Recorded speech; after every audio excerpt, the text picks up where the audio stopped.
جب بات ہوتی ہے نا تو مثلاً جی بی کا تذکرہ ہم صرف اس لیے کرتے ہیں کہ مطلب ایک K2 بھی ہے ہمارے پاس، تو بات ہی پہاڑوں کی ہوتی ہے اور لوگوں کی نہیں ہوتی ہے. جی بی کے لوگ کون ہیں، کیسے ہیں، کیا کرتے ہیں، کیا ان کے، تو یہ اویئرنیس نہیں ہے. جہاں جس جگہ پہ ہم ٹورسٹ جاتے ہیں وہاں کا انوائرمنٹ، وہاں کے لوگ، وہاں کا کلچر، اس کی رسپیکٹ، اس کی انڈرسٹینڈنگ. تو جب انڈرسٹینڈنگ نہیں ہوتی تو اپریسیشن نہیں ہوتی. تو انڈرسٹینڈنگ ہی کی بہت کمی ہے. تو ابھی جوں یہ روڈز مزید بہتر ہو رہے ہیں تو آپ دیکھیں گے کہ ٹورسٹ بہت بڑھتا جا رہا ہے. لیکن وہ بڑھنے کے بعد جو ہے وہ کر کیا رہے ہیں وہاں پہ، جی بی کو کیا گین ہو رہا ہے. اگر جی بی والے مطلب مرغی بھی نیچے سے منگواتے ہیں، انڈا بھی نیچے سے جاتا ہے، پیاز بھی نیچے سے جاتا ہے، دودھ بھی ادھر سے جاتا ہے، گندم بھی ادھر سے جاتی ہے، تو وہی چیزیں ہم کھلاتے ہیں اور نیچے بھیج دیتے ہیں. اب اس میں سے مارجن کتنا ملتا ہے. تو سسٹینیبل ٹورزم تو یہ بھی ہے نا کہ وہاں جو کنزمپشن ہو رہی ہے، جو فوڈ بن رہی ہے، وہ کتنی سیلف سفیشینٹ ہے.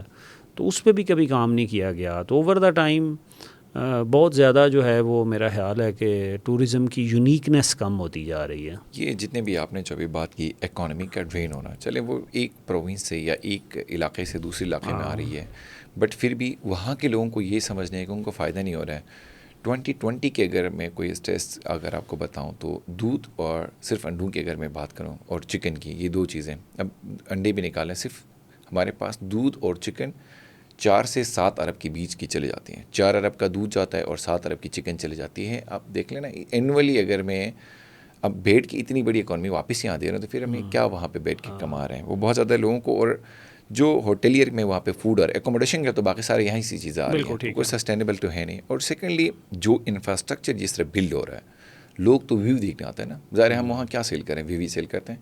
اور جو انفراسٹرکچر بن رہا ہے، کنکریٹ کے جو جنگلز بن رہے ہیں، تو ویو تو ہم سارا خراب کریں. تو ایسے ہی ہم سسٹین ہوں گے آگے چل کے، یا کیسے آپ اس کو دیکھتے ہیں؟ سسٹینیبلٹی تو ابھی کوئی پریورٹی نہیں ہے. ابھی تو اوور دا ٹائم جو لوکل لوگ جنہوں نے کیپٹلسٹ لوکل جو ایمرج ہو گئے ہیں آپ کے ہوٹلنگ انڈسٹری کے، نہ ان کی کوئی پریورٹی ہے، نہ گورنمنٹ کی پریورٹی ہے، نہ ہی کوئی پریورٹی رہ گئی ہے انویسٹرز کی جو ادھر سے جا رہے ہیں. مثلاً ابھی اگر آپ کبھی دیکھیں نلتر کا ایریا جس طرح سے بن رہا ہے اور جس لیول کی وہاں پر وہ ہو رہی ہے، ڈیولپمنٹ ہو رہی ہے، تو عجیب سا ایٹماسفیئر لگتا ہے وہاں پہ.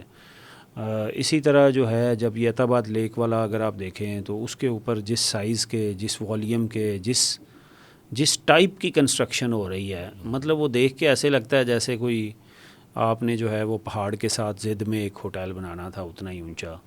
تو مطلب وہ نیچر کے ساتھ عجیب قسم کا جو ہے نا وہ جو کنسٹرکشن ہے وہ کمپلائنٹ نہیں ہے وہاں کے لوکل آرکیٹیکچر کے ساتھ، پرٹیکولرلی یہاں پہ جو ہوا ہے. ابھی نیکسٹ جو ہے وہ اپر ہنزا میں ابھی آپ دیکھیں گے کہ بہت زیادہ اب یہ بننا شروع ہو گئے ہیں روڈز کے اوپر جو پرانے جو اچھے لوگ جن کے پرانے ریسٹورنٹ تھے، یا چاہے وہ یا گریل ہے، چاہے وہ موکشا ریزارٹ ہے، یا اس طرح کے جو لوگ گلیشیئر بریز والے ہیں، تو اب یہ پرانے آپ دیکھیں گے نا اچھے لوگ تھے، اچھے انہوں نے چیزیں بنائی ہوئی تھی، لوکل لوگ بھی تھے. تو اب یہ جو بڑے بڑے ہوٹل آ رہے ہیں، I don't know how will they actually. ابھی آپ کا جو ہے وہ جہاں پہ جو ہے وہ جا کے ذرا اوپنلی بات نہیں ہو رہی، وہ ہنزا میں جو سرینا ہوٹل ہے، ہاں، تو اس کے اوپر کافی سارے ہنزا کے لوگ ذرا اوپنلی بات نہیں کر سکتے. لیکن وہ جس طرح سے وہ بنا ہے، I don't think that's was the right way.